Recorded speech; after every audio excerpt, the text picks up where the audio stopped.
Bueno, a continuación vamos a escuchar al doctor Máximo Introvigne. En 1975, Máximo obtuvo la licenciatura summa cum laude en la Facultad de Filosofía de la Pontificia Universidad Gregoriana de Roma, Italia, y se graduó en la Facultad de Derecho de la Universidad de Turín. Su carrera académica se volcó de lleno en el estudio sociológico de las religiones y las espiritualidades minoritarias. En 1988 cofundó con otros estudiosos el Centro para el Estudio de las Nuevas Religiones, el CESNUR, que hoy es la mayor institución europea en este campo. Yo creo que es una de las mayores del mundo, no solamente europea, ¿no? Del que sigue siendo director. Dio cursos en universidades italianas, extranjeras, sobre sociología e historia de los movimientos religiosos, sociología de la inmigración y sociología de las religiones en las más importantes universidades italianas. En 2011 ejerció el cargo de representante para la lucha contra el racismo, la xenofobia y la discriminación, con especial atención a la discriminación contra los cristianos y los miembros de otras religiones de la Organización para la Seguridad y la Cooperación en Europa, OSCE. Fue presidente del Observatorio de la Libertad Religiosa, instituido por el Ministerio de Asuntos Exteriores italiano para supervisar los problemas de libertad religiosa a escala mundial entre 2012 y 2015. Ha testificado ante comisiones parlamentarias en Italia, el Parlamento Europeo, Estados Unidos, Hungría, Alemania y otros países sobre cuestiones de pluralismo religioso. Fue asesor de la policía sueca y del FBI sobre los problemas de orden público que plantean ciertos fenómenos religiosos, en particular el terrorismo de motivación religiosa. Es autor de unos 70 libros y más de 100 artículos sobre esta que es su especialidad. Fue el principal autor de la Enciclopedia de las Religiones en Italia, es miembro del Consejo Editorial de la Revista Interdisciplinaria de Investigación sobre la Religión y el Consejo Ejecutivo de la revista Nova Religio de la Universidad de California, y es editor en jefe del recomendable portal Bitter Winter, que se traduce como Invierno Amargo. Bueno, con ustedes el doctor Máximo Introvigne.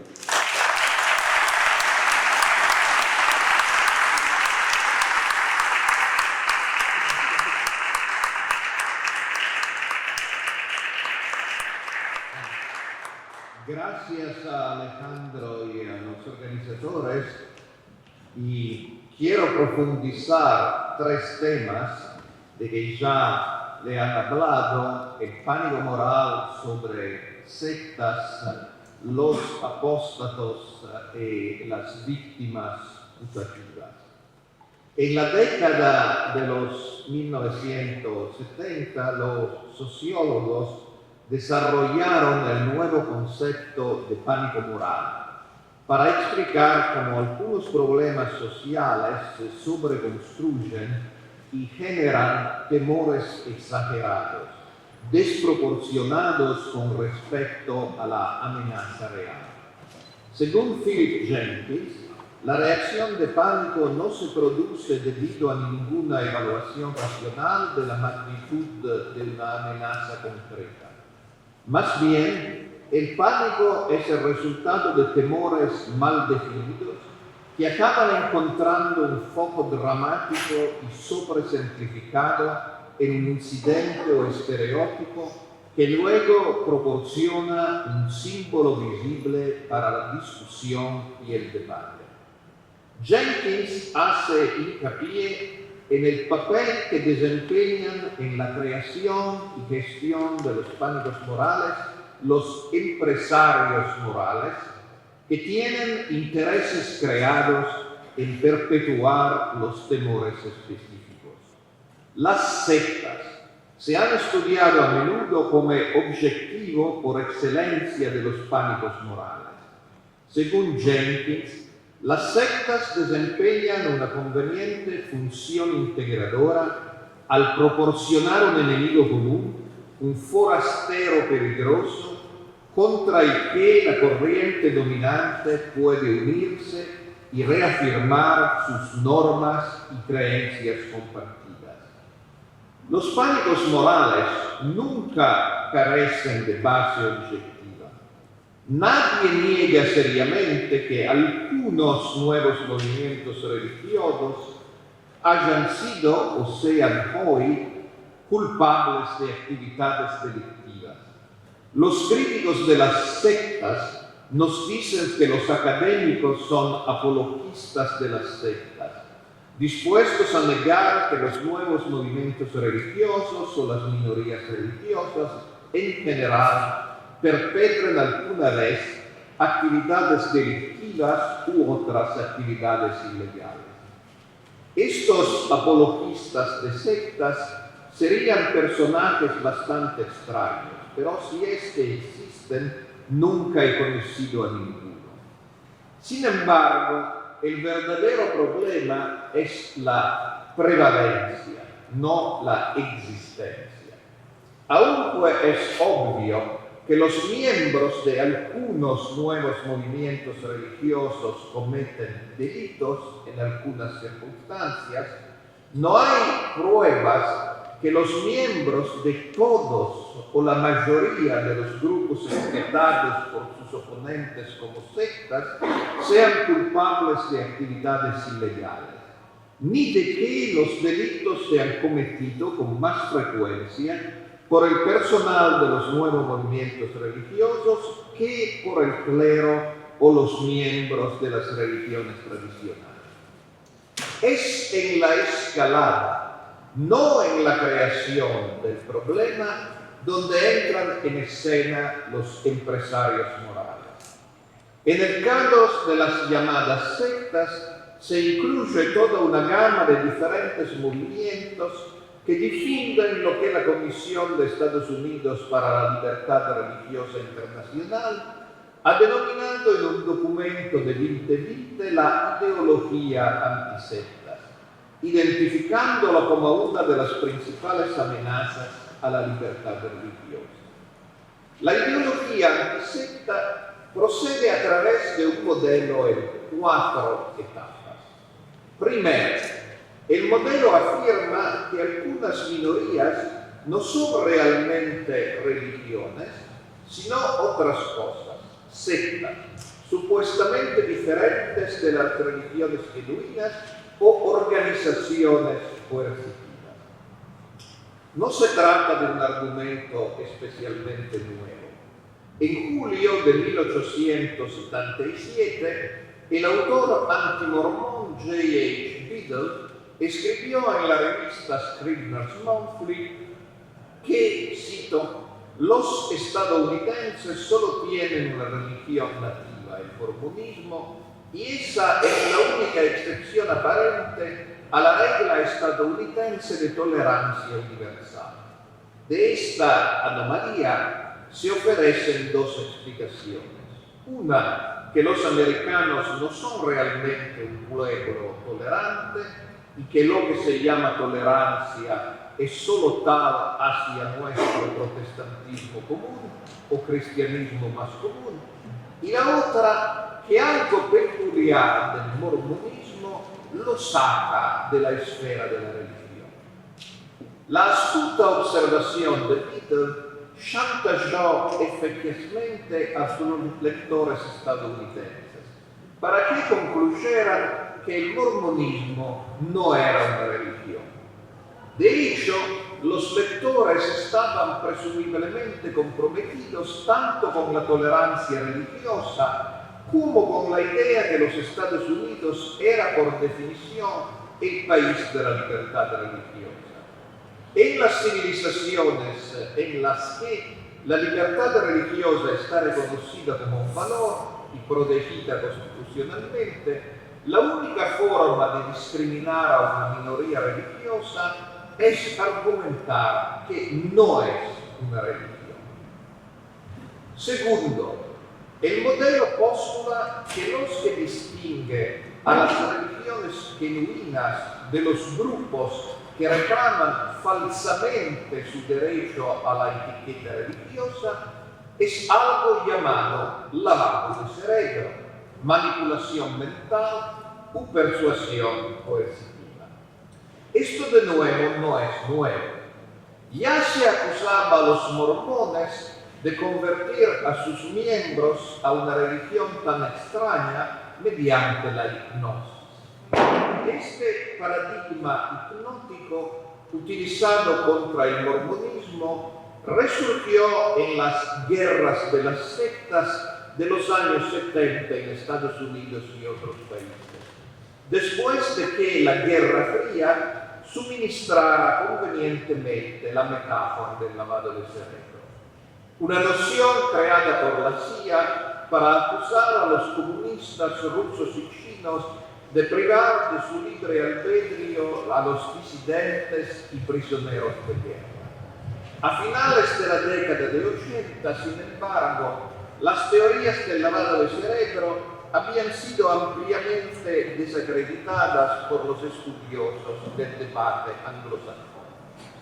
Como explica el erudito estadounidense Mike Ashcraft, en lo que es el manual estándar sobre el estudio académico de los nuevos movimientos religiosos, aquellos que todavía mantienen teorías sobre el lavado de cerebro y el control mental, entre ellos algunos psicólogos españoles, la psicóloga social británica Alexandra Stein y el ex desprogramador estadounidense Stephen Hassan, no son reconocidos como parte del campo académico principal de los estudios de los nuevos movimientos religiosos y han establecido un campo propio separado, los estudios de las sectas o Catholic Studies. Como señala Ashcraft, los estudios de las sectas nunca fueron aceptados como parte legítima del estudio de las religiones. Continuaron, dice Ashcraft, como un proyecto compartido por un pequeño cuadro de activistas, pero no respaldado por la comunidad académica más amplia, nacional e internacional. Si bien algunos de sus exponentes pueden publicar ocasionalmente en revistas académicas, Ashcraft escribe: Celtic Studies is not mainstream. En tercer lugar, dados que las teorías del lavado de cerebro son objeto de considerables críticas académicas, el modelo requiere como tercer paso la discriminación entre fuentes y narrativas. Los activistas antisecta hacen poco o ningún uso de las principales fuentes académicas. En su lugar, utilizan el relato del que los científicos sociales definen normalmente como apóstatas. Se trata de antiguos miembros convertidos en opositores activos del grupo que han abandonado. Aunque a muchos de esos miembros les molesta que se les llame apóstatas, el término es técnico, no es despectivo. Y los sociólogos de la religión lo utilizan desde hace varias décadas. En el próximo apartado me ocuparé de la cuestión de la representatividad de los apóstatas. A las objeciones que los apóstatas no son necesariamente representativos y fiables, responde la cuarta etapa del modelo. Sabemos que los apóstatas son representativos de los miembros de los grupos, o al menos de los antiguos miembros, se dice, porque son examinados y seleccionados por organizaciones de vigilancia privada y fiable, es decir, las llamadas organizaciones antisectas. Las organizaciones antisectas, se nos dice, son más fiables que los académicos, porque las primeras, a diferencia de los segundos, tienen una experiencia práctica y trabajan con víctimas.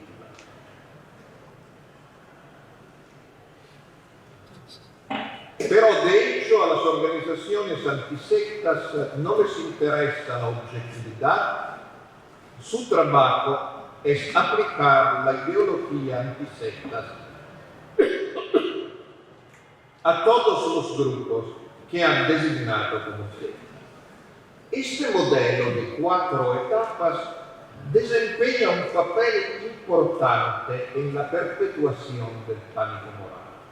El papel de los apóstatas es crucial en la creación de estos pánicos morales y ahora me refiero a ellos en particular.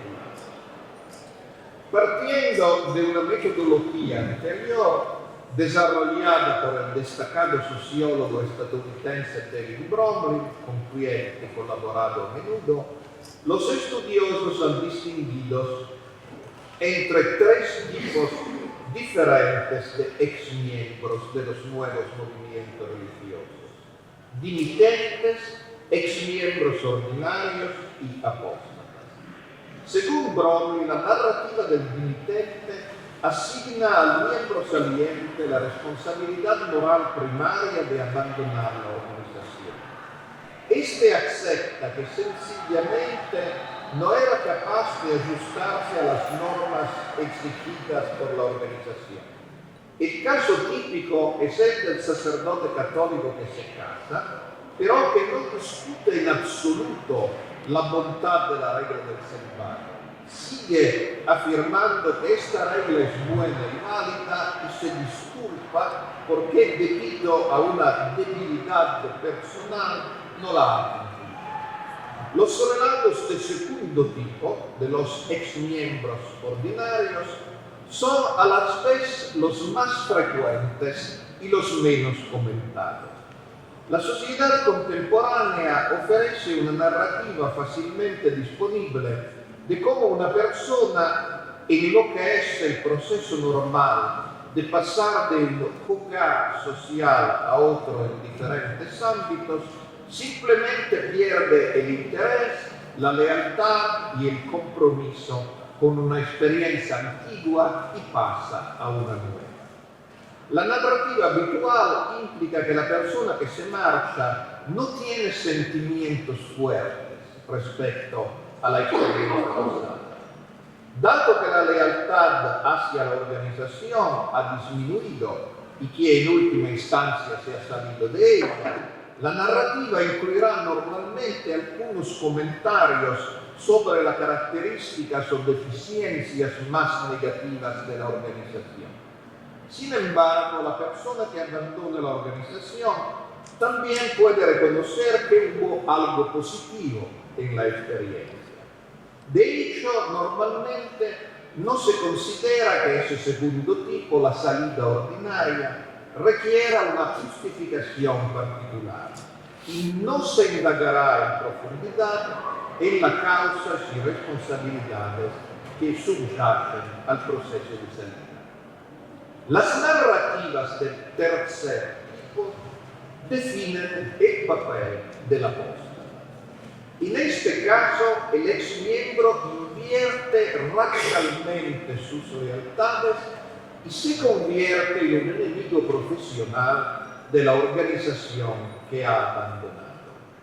Sin embargo, el apóstata, especialmente después de haberse unido a una coalición opositora que lucha contra la organización, suele afirmar que fue una víctima o un prisionero que no se unió voluntariamente. Esto, por supuesto, implica que la propia organización era la encarnación de un mal extraordinario.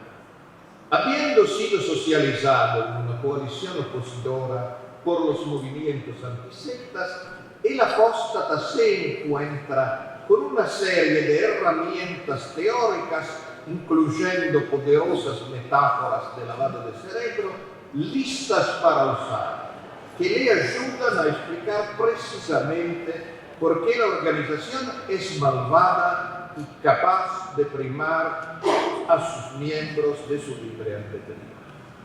Sin embargo, las investigaciones actuales parecen sugerir que los apóstatas no representan más que un segmento minoritario de los antiguos miembros, incluso de los movimientos religiosos más controvertidos. La gran mayoría de los antiguos miembros pueden clasificarse como exmiembros ordinarios y algunos de ellos incluso como dimitentes. Cabe distinguir, pero, entre antiguos miembros visibles e invisibles.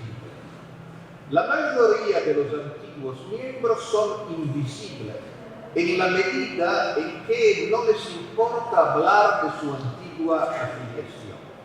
Los antiguos miembros visibles son principalmente los apóstatas y las coaliciones de oposición a las que se han unido desde entonces hacen todo lo posible por garantizar su visibilidad. En conclusión, aunque los apóstatas son una minoría de los antiguos miembros de nuevos movimientos religiosos, son los únicos visibles, ya que son los únicos movilizados por los movimientos antisectas o dispuestos a hablar con los periodistas y testificar en casos judiciales. Por supuesto, no todo lo que dice un apóstata es falso.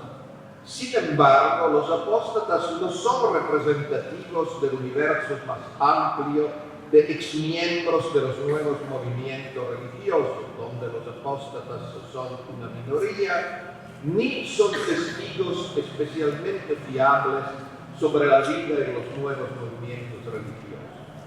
Aceptar que lo que informan los apóstatas es la verdad sobre un nuevo movimiento religioso sería similar a evaluar el carácter moral de una persona divorciada basándose en el testimonio de una ex cónyuge enfadada, o basar la percepción de la que es la Iglesia Católica en el único testimonio de ex sacerdotes despedidos.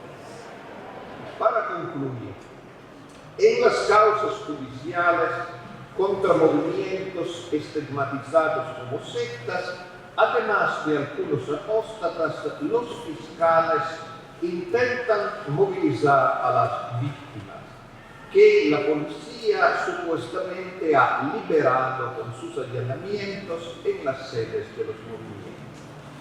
El problema es que en la mayoría de los casos las víctimas niegan ser. En octubre del año pasado, la policía francesa allanó sedes de misa, un movimiento neotántrico que enseña al erotismo sagrado. La policía afirmó haber liberado a 58 mujeres que estaban prisioneras y a la espera de ser violadas. 8 meses después, ninguna de las 58 mujeres admitió ser una víctima. Han declarado que sí, que participaban en un camino de iniciación tántrica que incluía relaciones eróticas, pero que sabían perfectamente de qué se trataba y participaban de forma totalmente voluntaria. En otros casos ocurridos en Francia, las supuestas víctimas fueron mantenidas en prisión durante meses y amenazadas con que si no se declaraban víctimas serían condenadas como cómplices de los líderes religiosos. El caso de Argentina, y en particular de la Escuela de Yoga de Buenos Aires, es importante porque muestra una nueva táctica para considerar víctimas a miembros de movimientos espirituales que insisten en que no lo son. Es, como se decía, una extensión a los grupos estigmatizados como sectas de las teorías jurídicas sobre la trata de seres humanos. El movimiento abolicionista del que Cecilia nos hablé, que quiere ilegalizar la prostitución, afirma que ninguna mujer o hombre se convertiría voluntariamente en prostituta. Si sostienen lo contrario, es que le han lavado el cerebro. Y de lo que se trata es de identificar quién les está lavando el cerebro. Muchas prostitutas son de hecho víctimas de la trata de seres humanos por parte del crimen organizado. De hecho, la teoría jurídica de la trata de seres humanos se construyó pensando en la prostitución, aunque más tarde se amplió al trabajo mal remunerado de los inmigrantes traficados y otras personas. Una característica clave de la teoría y las leyes sobre la trata de seres humanos es que el hecho de que las víctimas nieguen serlo es irrelevante. Se asume que lo hacen porque están amenazadas o aterrorizadas por el crimen organizado. Existe una controversia internacional sobre si todas las trabajadoras del sexo son objeto de manipulación y trata. En distintos países han surgido trabajadoras del sexo que cuestionan esta teoría y aunque admiten que hay prostitutas esclavizadas por el crimen organizado, insisten que ellas han elegido su profesión voluntariamente.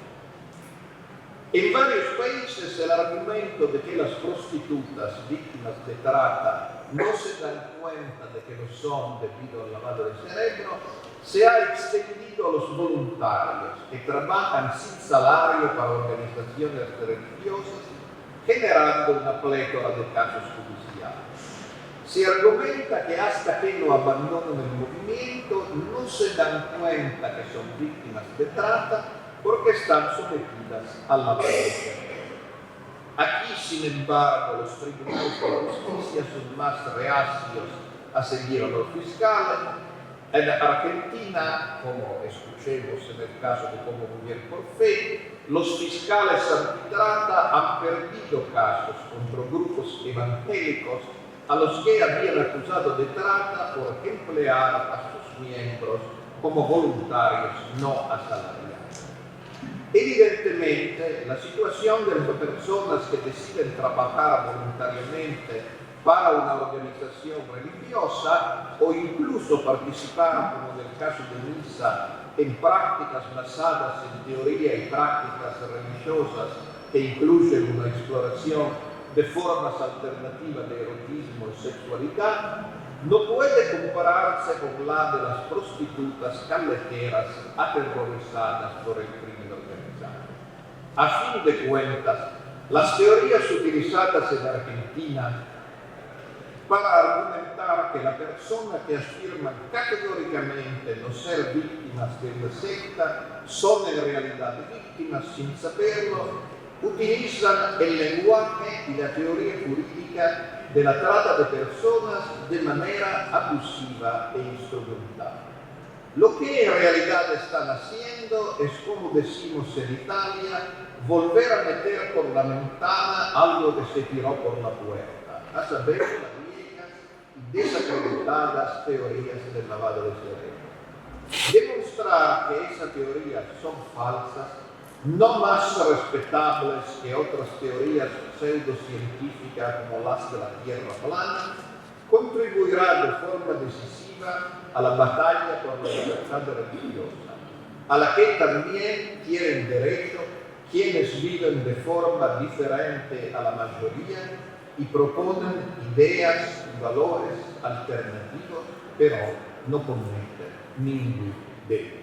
Muchas gracias.